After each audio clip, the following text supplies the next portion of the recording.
How's it going, Diablo player? So in this video, we're gonna go about how mana regeneration, resource generation, and all that stuff works.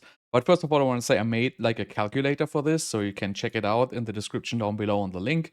And you can put in all your values regarding mana regeneration, and you can just hit simulate, and you can see, how much mana you're gonna spend, and when you're gonna run out of mana, how much you're actually gonna regenerate through lucky hit and stuff like that. So make sure to check that out. But now let's go into the video and let's see how mana regeneration actually works and what you can do to not run out of mana and stay on top of your resource to make your build as strong as possible.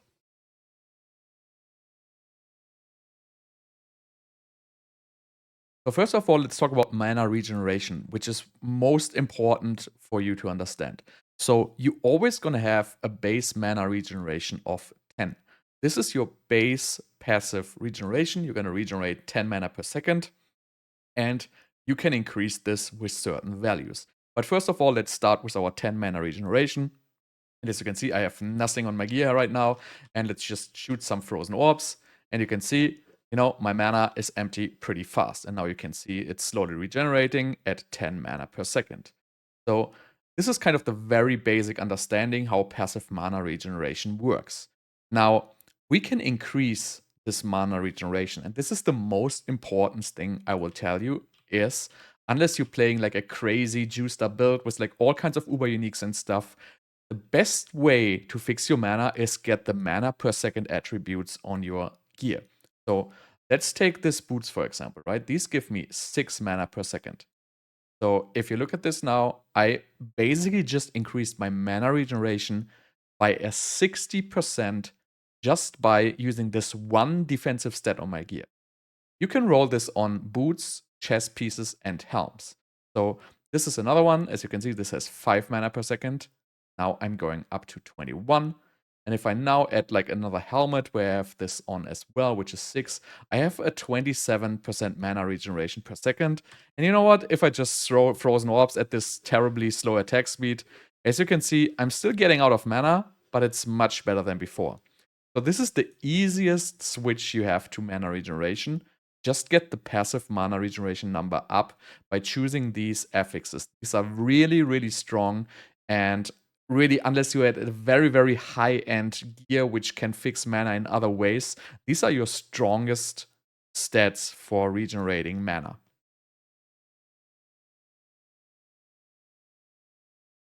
So, but let's remove these items for now, because I want to show you the first concept of the mana regeneration story, and that is the resource generation affix. You can usually get these as tempas on your jewelry, and also some unique items do have this. But most of the resource generation actually comes from your skill tree and your paragon board.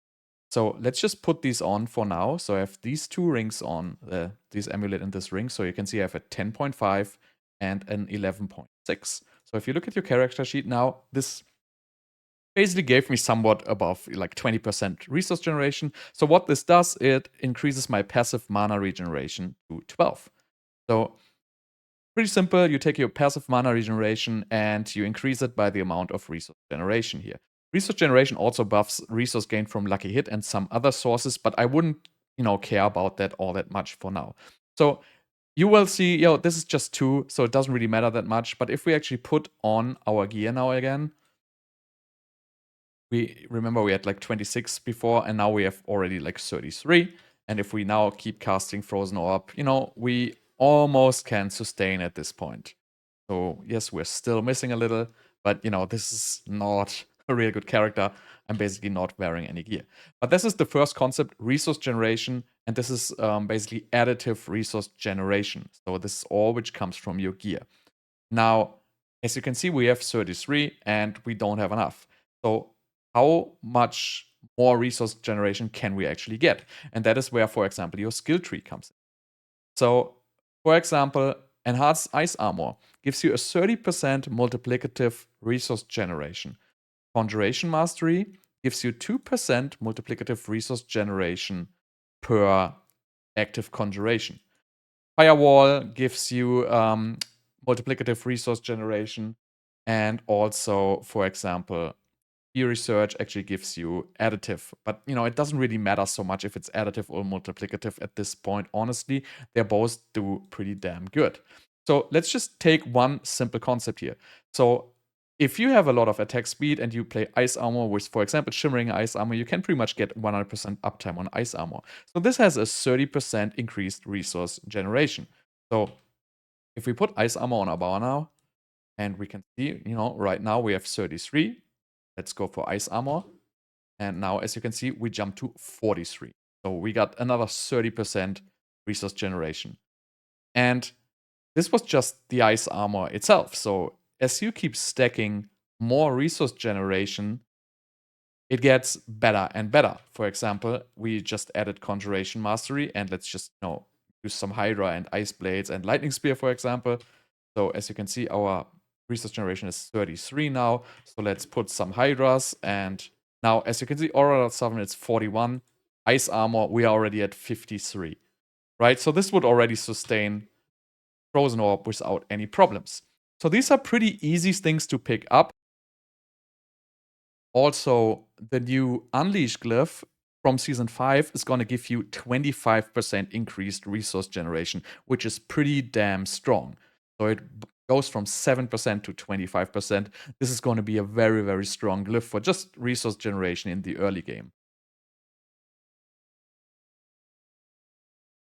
Then we have obviously another point, which is resource cost reduction, which is very, very strong. So you want to probably target like somewhere around 40% resource cost reduction. Obviously, if you have Ring of Starless Skies, you're going to be golden already. But let's assume you don't have that, because not everybody has that. Resource cost reduction you can also get as a resource temper, but you can also get it on various items. So resource cost reduction is pretty simple. It just reduces the amount of resources your spell costs. So if Frozen Orb costs 40 base, and we put on this 11.7% resource cost reduction, it only costs 35 now, right? So we basically, it has been rounded up or down or whatever, right? So basically by just putting up this little ring, like this little tempering stat, we actually got ourselves like a nice resource cost reduction. Resource cost reduction is multiplicative, so you can never get to 0. So as more resource cost reduction you stack, the less effective it actually gets. If you get 50% resource cost reduction, you're pretty much good to go. And let's see if we have another one here somewhere. So there's another one, the amulet here, right? If we put it on now we actually have only 32%, 32 mana cost on Frozen Orb. So this is another important point. So I would roughly say try to aim for like 40% resource cost reduction or something like that. Or if you can play Starless Skies, which is going to be crazy next season, and it's probably the first Uber Unique you want to target, you're probably not going to have too many resource problems anyway.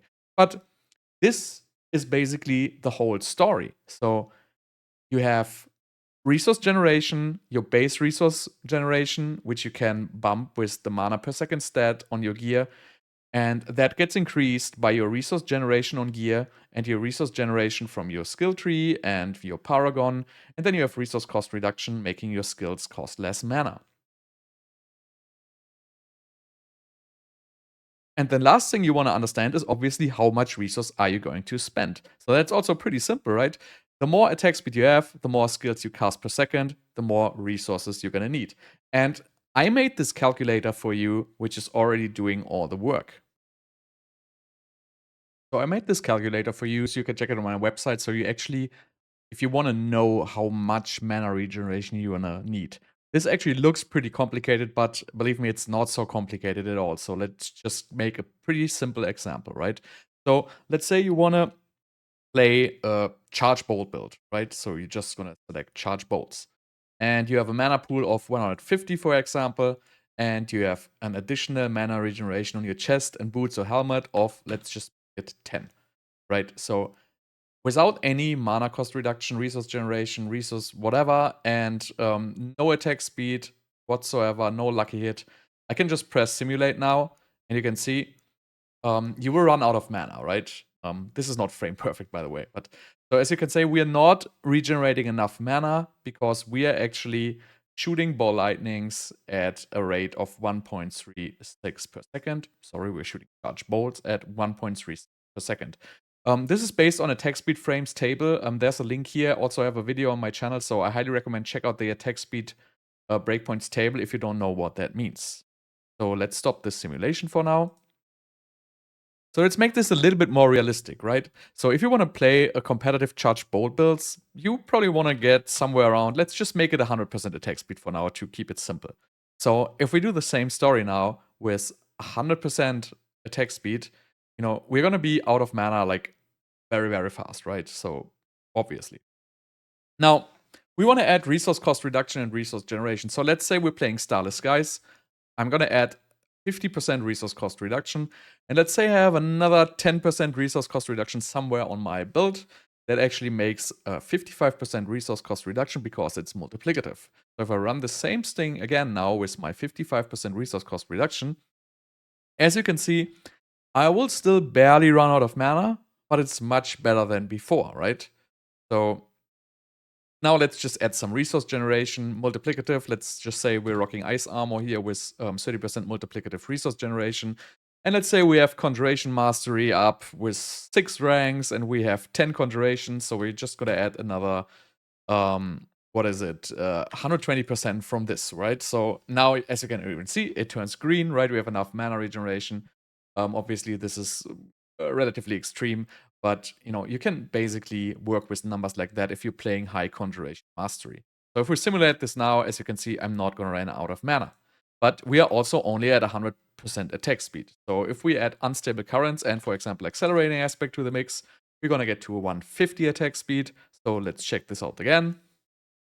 And as you can see, we will still be good on mana. So that basically means if you play Charge Bolt build, right, and you don't really need to invest heavily into mana regeneration, because with lightning builds, you're going to have enough unstable currents and enough conjuration mastery to fix this. So let's say you want to get a little bit more extreme and you want to play a ball lightning build at the same attack speed. So as you can see, it already instantly turns red. Hey, you have not enough attack speed. If we simulate it, as you can see, ball lightning actually casts much faster than charge bolts, and you're going to run out of mana in this setup. So then we have one more concept you can use, which is actually lucky hit and mana regeneration. I don't recommend relying heavily on lucky hit mana regeneration. In boss fights, it's fairly weak. As you can see, if ball lightning, we calculated at 18 hits per ball lightning even. And let's say we add, you know, 30% mana regeneration on lucky hit, and we're gonna give ourselves 100% extra lucky hit chance. You can see one lucky hit will restore 128.7 mana, and your skill lucky hit chance is only 10%, right? And this is basically multiplicative with the 5% lucky hit chance effect. So if you simulate it now, and you will see how many mana you will actually regenerate from lucky hit. As you can see, they hit 1, there's 2, so we are like lucky right now. But in general, as you can see, you don't want to rely on this lucky hit mana regeneration. Because you know what? We didn't get a lucky hit now, so we're screwed, right? That's pretty much the concept for lightning skills. So you heavily want to rely on conjuration mastery mana. Let's say we want to do like a frost one here, right? Let's just use ice shards here. And we're still going to do 150% attack speed. Let's just add like some, you know, we don't have high stacks of conjuration mastery, so I'm just going to reduce this to 30%, and maybe we add like another 30% resource generation additive. And you can see we're not going to run, like we're not going to have enough mana. So lucky hit chance on ice shards is even way, way lower than on the ball lightning, because ice shards only, well, I use a fair estimate that they hit 6 times per shard, right? So I'm just gonna remove lucky hit for now. Well, we keep this, but I'm gonna add frigid breeze ranks. Let's just say we get 6 frigid breeze ranks, right? Which is pretty easy to get with like tempering. And frigid breeze is actually alright, but it does not get increased by resource generation for whatever reason, right? So let's just simulate this with frigid breeze. And as you can see, this procs like fairly often on ice shards. So ice shards pretty much will sustain their mana with just using frigid breeze, because they have a relatively high lucky hit chance compared to their mana cost, because they shoot 4 projectiles and then you have the temper that they're gonna add extra ones. So you won't have much issues sustaining an ice shards build like.